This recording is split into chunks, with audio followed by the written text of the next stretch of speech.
बहुत सहज बहुत सुंदर आउ समस्तଙ୍କ पसंदर फ्रेश स्टफिंग मटर परोठा बनेबा। बहुत सहज उपाय रे बनेबा आ मटर स्टफिंग को गोटे नुआ स्टाइल रे बनेबा। परोटा को मध्य गोटे नुआ स्टाइल रे फोल्ड करबा आज सिखेबी। और जो माने बिगनर अछंती बा स्टफिंग वाला परोठा बनेबारे से माने को किछि प्रॉब्लम हुए तो से माने वीडियो को निहाती शेष पर्यंत देखंतु। बिल्कुल भी किछि प्रॉब्लम रहिबनी। आ बहुत सहज उपाय रे मु लास्ट रे जेमती देखेबी परोटा को फोल्ड करबा। आपण माने समस्त ताको करि परिबे। देखिबा को जेते टेम्पटिंग देखा जाउची खाइबा को मध्य सेते टेस्टी बनिथिला परोटाटा। आपण माने आको ब्रेकफास्ट रे हो बा लंच रे बा डिनर रे मध्य खाइ परिबे। नहले पिल्लांको टिफिन बॉक्स रे मध्य देई परिबे। घरे थिबा मात्र 4 रु 5 टा जिंस व्यवहार करी हमें निहाती ए परोटा को बहुत हेल्दी उपाय रे बनेबा। नमस्कार कुकिंग विथ प्रियदर्शिनी को आपण माननको अनेक अनेक स्वागत। आशा करे वीडियोटी आपण माननको बहुत भल लागिबो। वीडियो को संपूर्ण देखंतु आ मो चैनल को निहाती सब्सक्राइब करंतु। तो चलंतु स्टार्ट करिबा आजिर रेसिपी। प्रथमे गोटे बड़ बाउल रे मु 2 रु 3 कप गहम अटा नेची जोटा कि पाखापाखि 200 ग्राम रो हबो। आपण अटार परिमाण कम बा बेसी करि परिबे केते जण खाइबे से अनुसार आपण अटा नेबे। एबे अटारे स्वाद अनुसार मु किछि लूण दे दोची। एबे आवश्यक अनुଯାयी पानी दे अटा को आमे गोळेई की गोटे स्मूथ डो प्रिपेयर कर दबा। अल्प अल्प पानी दे ही प्रथमे अटा को चकटिबे नहले अटाटा पानिया ही जिवो। जेमती आमे नॉर्मल परोटा पई डो प्रिपेयर करूना सेमती करिबा। एबे डो को 15 रु 20 मिनिट पाखापाखि घोड़ेई की रखि दबा। एबे चलंतु स्टफिंग तैयारी करिबा।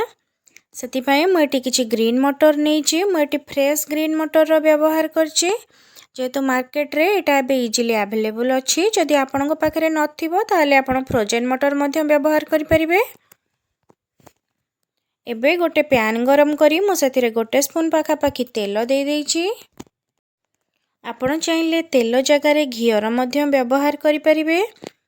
हेले जदि घियो व्यवहार करचंती ताले सेतिरे 8 रु 10 ड्रॉप तेल दे दियंतु। कोन पाइना घियोटा हमर हठात गरम हे जाय ता सहित आमे जेतेबेले भाजीबा पई जे कोनोसी जिंस पकेबा सेतिरे काले पोडी जिबार चांस थाए। एबे तेल गरम हे गलानी सेतिरे एबे मु किछि फुटीबा पई जीरा दे दोची। जीरा फुटी आसिले रखिथिबा मटर को दे दबा।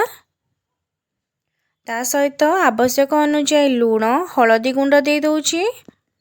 आ गोटे स्पून पाखापाखि मु एटी अदा रसुण रो पेस्ट दे दे ताको गोळेई दोची।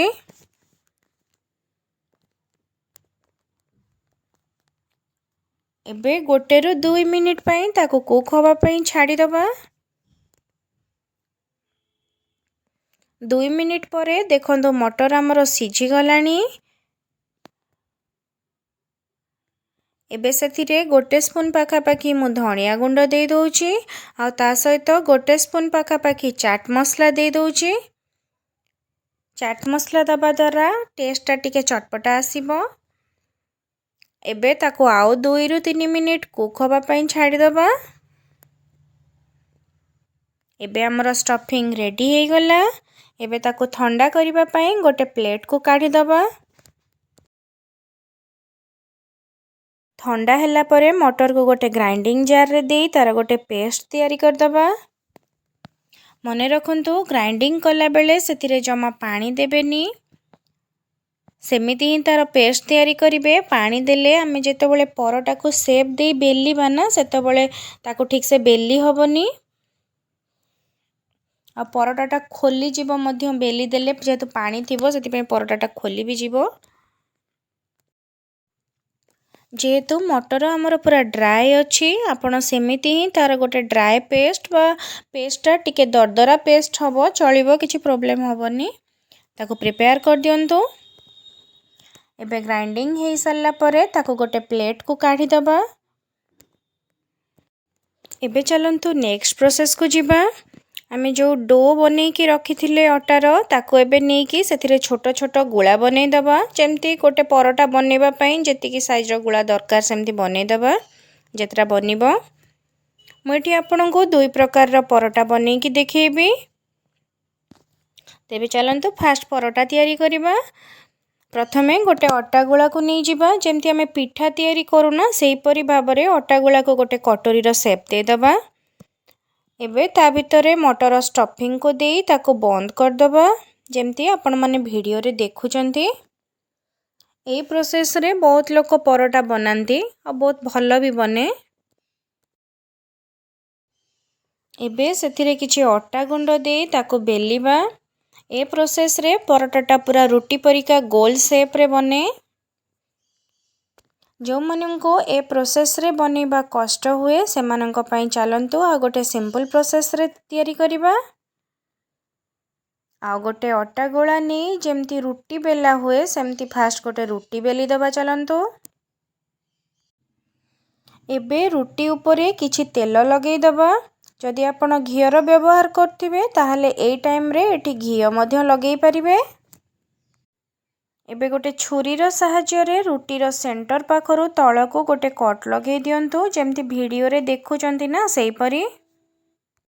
एबे ता ऊपरे मटर स्टफिंग को दे दियंतु जेमती मो मटर रो स्टफिंग को स्प्रेड करी सबुआडे रखीची सेही टाइप रो आपण स्टफिंग को दे दियंतु।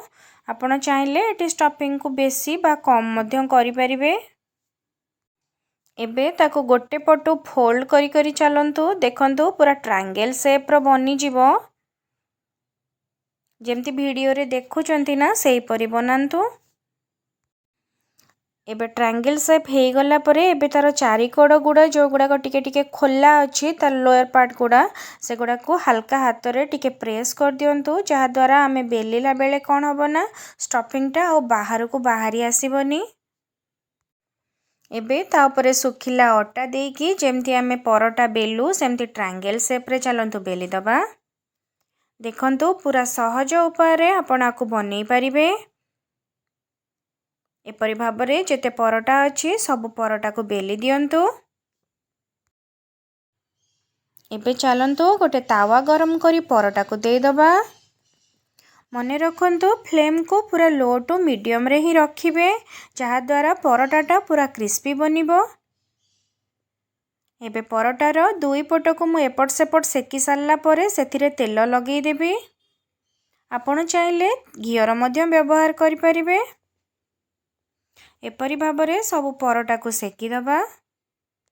मु एठी परोटा रे बिल्कुल लंकार व्यवहार करिनी जेहेतु छोट पिला खाइबे। आपण जदि व्यवहार करबा को चाहुचंती ताहले अदा रसुण पेस्ट सहित कंचा लंका को छेचिकी पकेई देबे तार फ्लेवर भी बहुत भल आसीबो। नहले आमे जेतेबेले ड्राई मसला दउचे लूण हळदी गुंड सेई टाइम रे आपण लंका गुंड मध्य देई परिबे।